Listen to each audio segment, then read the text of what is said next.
Hey everyone, this is Tuesday night. Kristen in A Nightmare on Elm Street 4, the Dream Master, and you're listening to Tommy Throwback Kovac on Splat from the Past. You know, the guy with the painted toenails. Hey dudes, welcome to Splat from the Past, the only 80s themed horror and sci fi show where things can get totally radical. Now, today I am just so excited for this guest. He and I connected on Twitter. I never thought I'd get him. Marshall Bell, the great character actor from 80s and 90s movies and TV shows. I mean, the guy is prolific in such a short amount of time. You all know him as the coach in Nightmare on Elm Street 2, Freddy's Revenge. But he was also the bad guy in Twins. He was Gordy's father in Stand By Me. He was in Johnny Be Good playing the police dad. He was in Total Recall, Dick Tracy, so many great things.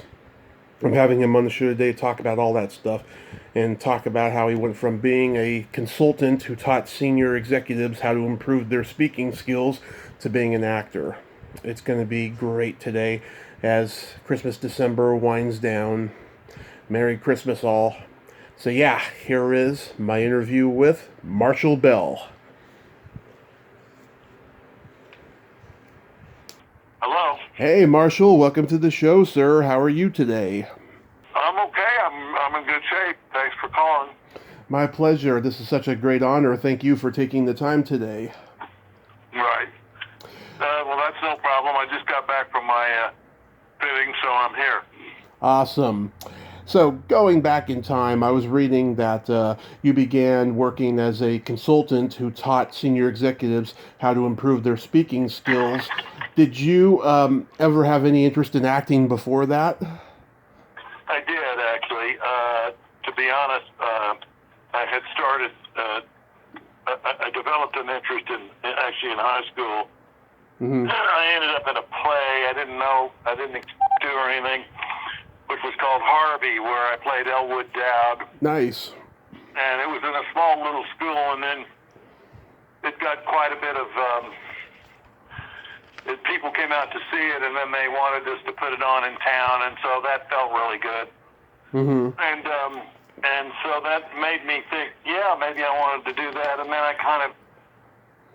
was at Yale for a minute, and I got disinterested in all that while I was there, and when I went into the Army, and then I just let it slide. Mm-hmm. And my wife's a well-known costume designer who worked for a director named Alan Parker, who now rest in peace. Right. Put me in a movie called Birdie, and then I started getting hired right away. So that's how that happened. Wow. But I really I found that I did have an interest in it. Yes. Yeah. Wow. That's great. Harvey is my favorite Jimmy Stewart movie. Well, that's great because he was in a lot of great movies. Yeah. So many of them. It's a Wonderful Life. I just had the girl who played his daughter in that movie on last week. Yeah. So when you were I got to see him do it in person, actually. Oh, really? You saw him do it? Because I know he did it. He did in London. Stage, yeah. Yeah, I know he did in London. On the stage over I saw there. that. Yeah. Yeah. Oh, that's so cool. You got to see it. Yeah, I talked to Catherine Lee Scott, who was in it with him. So, yeah. So when you got cast in Birdie, I mean, did you also take acting classes, or were you self-taught? Here's what happened. Alan Parker knew me, and my wife had been working on a movie called The Cotton Club. Yeah.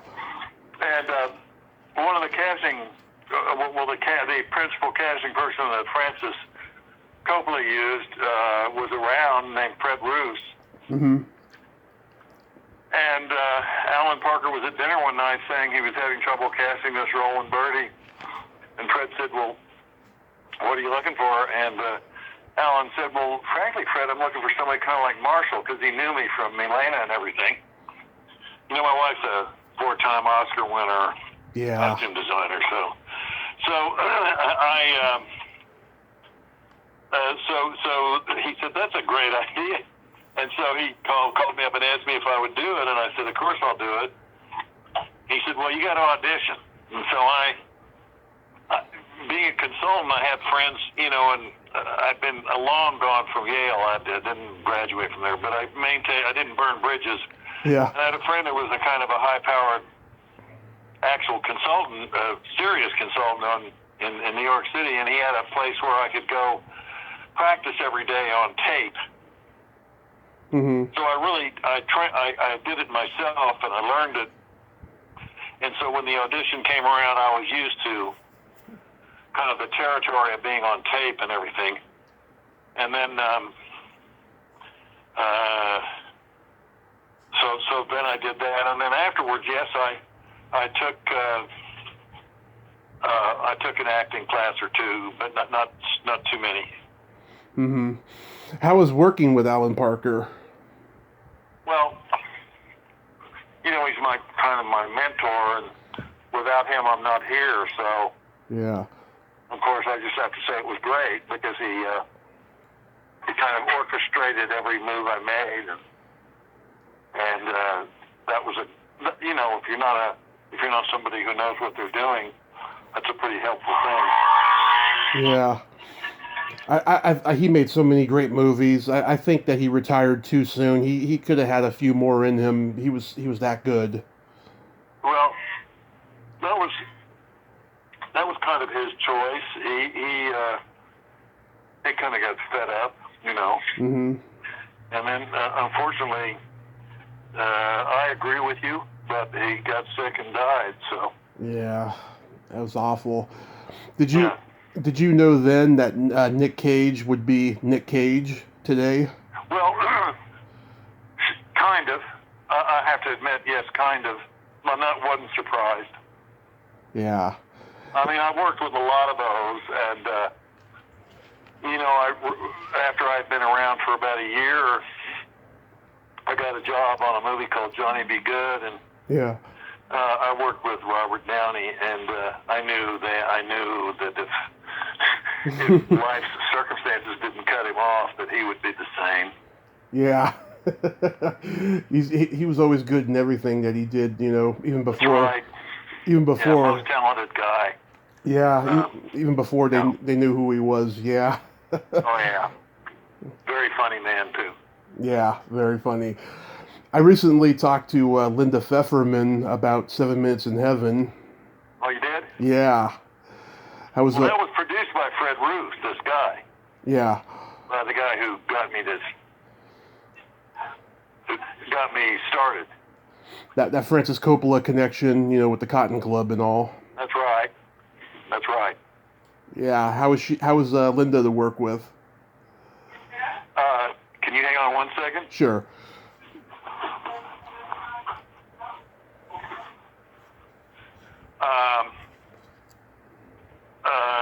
She was it was my second movie, and Mm-hmm. I had already been kind of broken in by Alan, and so all I did was just do what she told me, and I thought she did a good job. I mean, good to work for her. I agree. She's a very lovely lady, I have to say. Uh-huh. And Polly Draper. I'm pleased and proud that we got to do that movie. I've run into Byron once or twice over the years. Yeah, I've talked to Maddie Corman a few times. And I mean, it's a nice little movie. I used to see it all the time on HBO when I was a kid. Uh-huh. Now, really, I don't think got many residuals from it, but oh yeah, it used to play like before school in the morning or after school, during the week or something. Right. Yeah, it was only for a short while though. It wasn't like for years and years or nothing like that. Maddie was I think had a thing I did a series called Hull High. Yeah. And she was in that for a bit. Oh yeah, I've talked to quite a few people from Hull High. Nancy Vallon, Cheryl Pollack, Holly Fields. Yeah. Yeah, that's so cool. Now, we get to the notorious Nightmare on Elm Street 2, Freddy's Revenge. Right. When you read that script, I mean, what did you think? Well, when I went in on it, I didn't have a chance to because they called me at the last minute. Yeah. And I had just really not long ago auditioned for Stand By Me, and not long before that, and they said, "Can you get over to this audition?" And I said, "But I don't know anything about any of that." And they said, "Well, just do the best you can." And so I went in there, and they gave me this thing to do, and I did it, and then they hired me. So when I read the script later, I kind of like I had to apply what I had done to that role. So I thought this is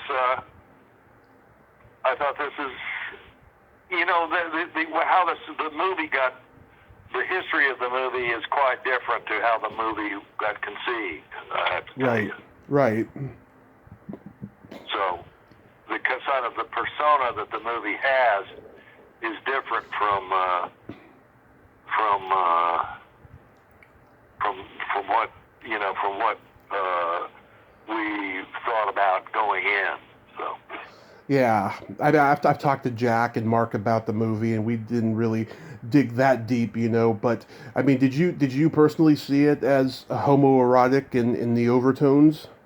Well, I got very good friend. I got to be very good friends with Rustler, and he and I used to laugh about it a little bit. But we were having a good time out there. It was the summer, and Mm-hmm. we were outdoors, and that didn't really become like an obsessive issue if you're going to go into a bar where guys are in dog collars and black lipstick and stuff and pick up who are we kidding? Mm-hmm. Yeah, I mean, I remember I was in junior high the first time I saw the movie. When that scene came up, I was just laughing hysterically because, to me, you were just the bad guy in Twins by that point. And so just seeing you, wearing, that kind of S&M outfit and stuff. It's funny. You must have seen it after because I made that a couple of years before I made Twins. Oh, no, this was way after. This was the 90s when I saw it. Oh, okay. Yeah, it just, to me, you were like the bad guy in Twins and everything else I saw you in, and just seeing you like that, I just didn't expect that didn't ruin it for you. Not at all. Not at all. I thought it was hilarious. Yeah, I mean, was it awkward for you to be all dressed up like that? No. To tell you the truth, not really. Yeah. Yeah. Not really. I mean, that's what we do. We get all dressed up. Yeah. It was. I mean, I see how it could be because it's so obvious, but I got a lot of friends who were very happy about that I did that. So that's good. That's good. So, I'm okay. It's one of my favorite things to put on my list. I go, hey, you're leaving that out? No. Yeah, I mean, it's one of my favorites of the sequels. I think it's very overlooked. And Mark had to go through. Well, they got it threatened. They wanted to put it aside as the odd one out. Yeah. Frankly, of the sequels, the third one was actually a real movie, I thought. Yes, that's my favorite of all of them. But well, I mean, I read, John Saxon was very ill, so they got me to do the read through at the whiskey, and a bunch of us got together to raise money, mm-hmm. and Heather put it on, and that was an actual serious movie. Yeah. Not that the other ones. I mean, I'm glad the franchise existed, but that movie was pretty serious. Yeah. Did the audience accept you doing that reading? Yeah. That's good. Yeah, because everybody, it was a read through, and we made excuses, and we missed John and everything, and we were very respectful about all that. Yeah, that's good. I also remember when you were the dad in Stand By Me. Right. Yeah. Well, I'd auditioned auditioned for that before I actually auditioned for Elm Street, and that was, of course, I mean, how lucky was I? I just started, and then in a year I had all those movies. Yeah, based on what I've heard and based on what I saw of you in that movie, I mean that dad pretty much sums up dads in the 50s and 60s in a nutshell. Failure's not an option. They weren't that capable of showing love. It's like the post-war dads. And of course, it's way different now. I think that those baby boomer children, they passed on showing love to the children of my generation. Right. I was pretty disappointing to my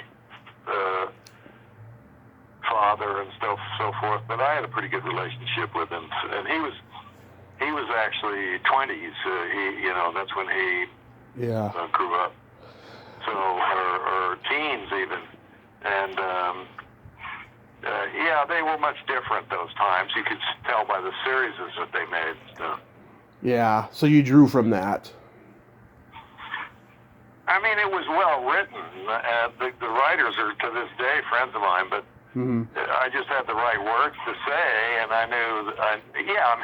I drew from it because I'd sat at those dining room tables. Yeah, that's what I mean. Yeah. And I mean, I knew that he, that he liked the football jock more than he liked the little squirrel who wanted to be a writer. I knew that. Yeah. And then, going back to Johnny Be Good, was that exhausting doing the backyard football game? No. Yeah, it's fun. That was a great evening. Exhausting was,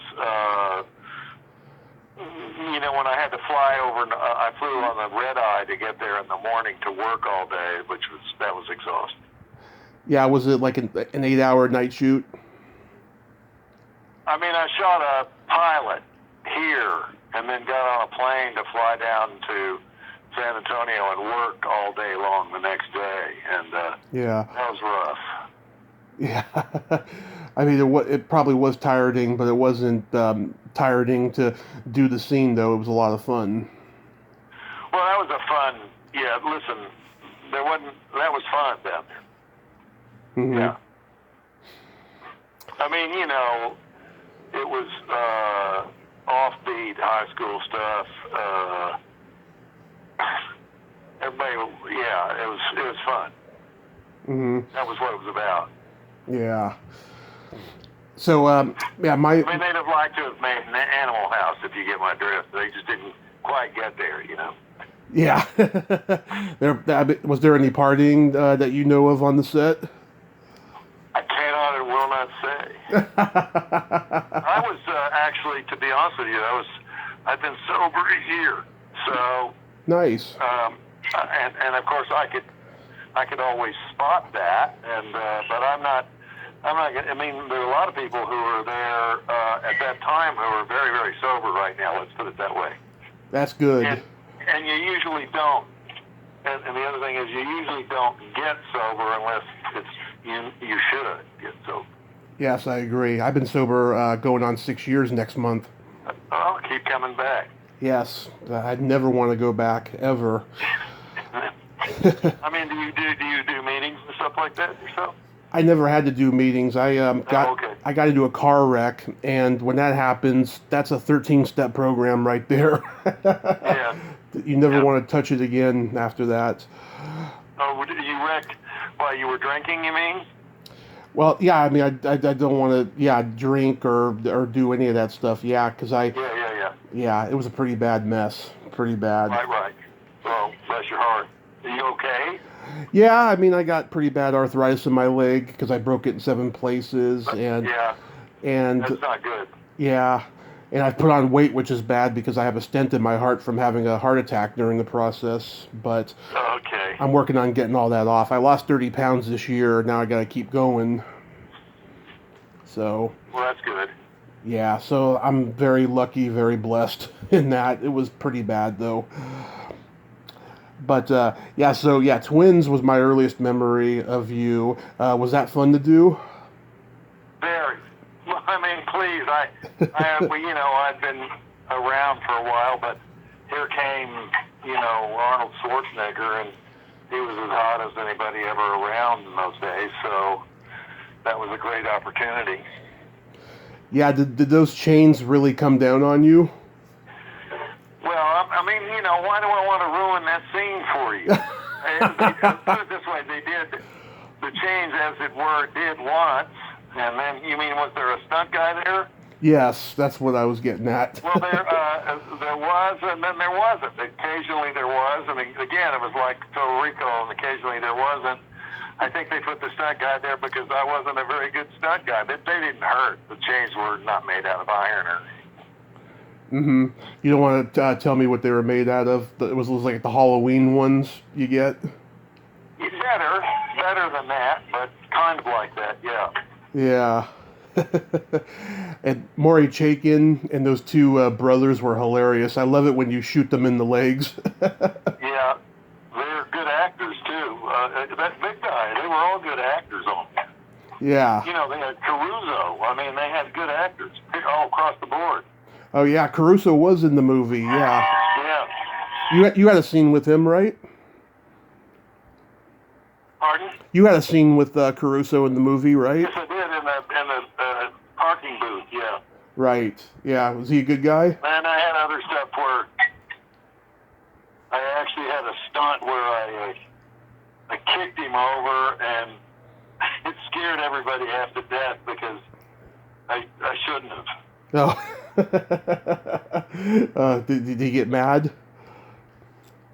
I never. He used to have a temper, and I never received any. I've always. I haven't seen him in many years, but Yeah. never got mad at me about anything. And I was around him a bit, and never got mad at me about much. Nice. You worked with Arnold again on Total Recall. That's a great movie. How was that? Was that just fun every day? No, I mean, that was hard work, but it was nice to be. That was a good bunch of people, too. I've been very lucky in that way. You've worked with so many great people, yeah. Paul Verhoeven, yeah, you worked with him again on Starship Troopers later on. Yeah. Yeah. Like, does Paul Verhoeven have like a process that he does? Let me think about that. I'd say his process is to be as far away from process as you can get. Oh, he leaves freedom to the actors? He wants those actors to know what they're doing so that he doesn't have to worry about telling them what to do.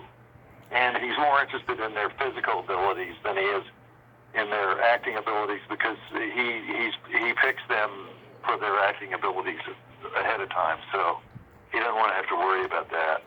Those are the best directors. I know Woody Allen is like that. He doesn't tell the actors what to do. He hires them because he knows that they can do the job, and just leaves the acting up to them, I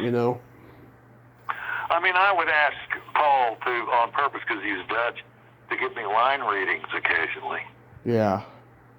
That's quite different, though. That doesn't mean he was trying to tell me how to perform. But yeah, I mean, it was great to be able to work for him. Mm-hmm. Then Warren Beatty directed you in Dick Tracy. How was he? Well, my wife's worked for him 3 times. He's a kind of a pal, so Mm-hmm. I didn't have that much to do for him, so he was pretty, I worked for him, I've been in a couple of his movies. Mm-hmm. I was in the last one. Yeah. That's fun. Yeah, Batman was like coming out around the same time that Dick Tracy was being filmed. They both have that, campy comic book edge with a little bit of darkness around it and stuff. I think Dick Tracy is a very good movie. Oh, great. Yeah. So do I. Yeah, because I know people were like, going, what, Warren Beatty's going to do Dick Tracy, because they were probably expecting, somebody like Tim Burton or somebody to do it, Right. Yeah, but Right. he did a really good job with it, I have to say. That's actually a good thought. I Yeah. mean, they come in, I'm thinking back then, Tim had just done Batman and Batman. stuff. Yeah. I love Innocent Blood. I think that's a very underrated vampire comedy. Couldn't agree more. Yeah. And that's one of my favorite directors. So. John Landis, God, he's one of the best. Yeah. Yeah. I know, because you had I think you had a small part in Oscar before that, and then you did this with him. Let me think. Was Oscar before Innocent Blood? Yeah, I think so. Yeah. And so John Landis, he's good to work with? Great. You know, I've worked with him a lot of times by now, so. Mm-hmm. So I did I did the Dream On series with him, and Oh, yeah. I was in one of these horror episodes up in Edmonton. So, yeah, he's great. Yeah. Maybe. Yeah, I mean, I'm a big fan. Me too. God, all of them, all the movies he made are great. You know, he made Animal House. He did. Nobody else did. Yeah. Absolutely. You did a couple episodes of Tales from the Crypt. One with Larry Drake that Bob Zemeckis directed. Yes, that was great. I mean, I've been really lucky now that you're listening to all these things. They were fun and great, and I was with really fun people. Yeah, and the other one you had Roger Daltrey from The Who. He was really the best moment of pleasantly surprised. I mean, he was a really nice fella, really good guy. Yeah, I've never heard anything bad about Roger And Daltrey. just being there working with him and talking to him, and I'm going like, every once in a while we'd talk, and he'd go, we'd talking about craft and everything. I said, and I look at him, I go, dude, you're the Who, man. Roger Daltrey, are you shitting me? he didn't even look like it. And they didn't have him all tarted up or anything, and he was just good. I thought he did a good job too. Yeah, I know a guy who went to go see him do a solo concert once, and just without planning, the guy over the PA announced that Daltrey was going to be signing autographs after the show because the audience was so fantastic, he thought. There you go. To me, that's a class act in showbiz. Class act. Then, Buscemi was in that movie. Buscemi was in the Roger Daltrey one, yeah. Yeah. Did he make everyone laugh all day?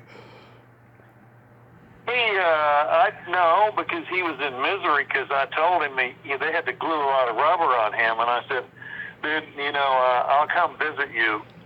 And he said, why? And I said, because you're going to have rubber all over you and you're going to hate it. Yeah. And he says, well, I'll be okay. And I came down and visited him. He says, I'm glad you visited me. That's hilarious. So do you have any upcoming projects, anything that got shelved because of COVID or anything? Well, not shelved. I mean, I'm in Outer Banks, in a series of Outer Banks, which is on Netflix, and I did a Geico commercial, and I just went out today to get all fitted up for an Audi commercial. I love doing those. So you like doing commercials the most? I do. I like them because of I usually do pretty high-end ones, and so their creativity in them is very demanding, and yeah, I like that part. Mm-hmm. They're making you do COVID tests every day? They will. I've COVIDed once, and then they'll COVID me, I'd say, when I go to work, and then they'll COVID me, constantly, yeah.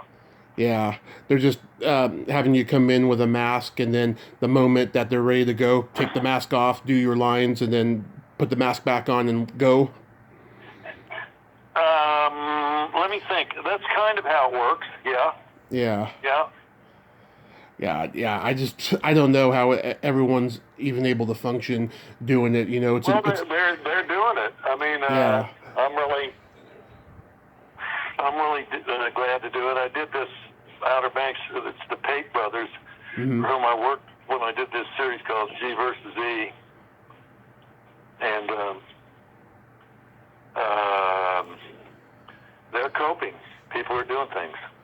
Yeah, it's just a new set of rules now, and I just hope it's not permanent, but we shall see, you know. Well, everybody hopes it's not permanent. Yeah, yeah. Have you done conventions? Yeah. Have, Yep. have you been invited to the virtual ones that have been going on? Haven't done those. You know, I work with Sean Clark, and he's pretty busy with all these. He has to maintain all these Walking Dead types. Right.